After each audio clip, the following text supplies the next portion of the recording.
మీకెప్పుడైనా ఆంజనేయ స్వామికి ఇలా మాల అల్లాలనిపించిందా? కానీ నాకెందుకో అనిపించింది. అదేంటో దేవుడికి ఏదైనా చెయ్యాలి అనుకున్నాం అనుకోండి, దానికి కావాల్సినవన్నీ ఇట్టే దొరికిపోతాయన్నమాట. నార్మల్ అప్పుడు దొరకవు మళ్ళీ.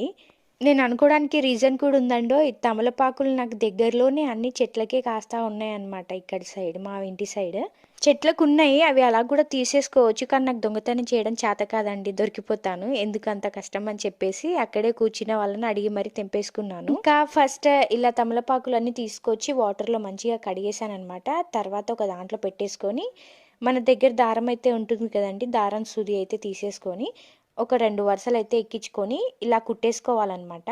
నేను ఫస్ట్ మాల అయితే 21 ఆకులతో చేద్దాం అనుకున్నాను, కానీ తర్వాత పెద్దగా అయిపోతుందేమో అనిపించింది. అట్లా అని చెప్పేసి 11 ఆకులైతే తీసుకొని ట్రై చేశానన్నమాట. అసలు ఇంత బాగా వస్తుంది అనుకోలేదు. గుడిలో అందరూ మాల చాలా బాగా చేసుకొచ్చారు స్వామి అన్నారు. నాకు అదే మాట చాలా కడుపు నిండిపోయింది. మాల ఎలా వచ్చిందో చూడాలనుకుంటున్నారా? నెక్స్ట్ వీడియోలో పోస్ట్ చేస్తాను, తప్పకుండా చూడండి.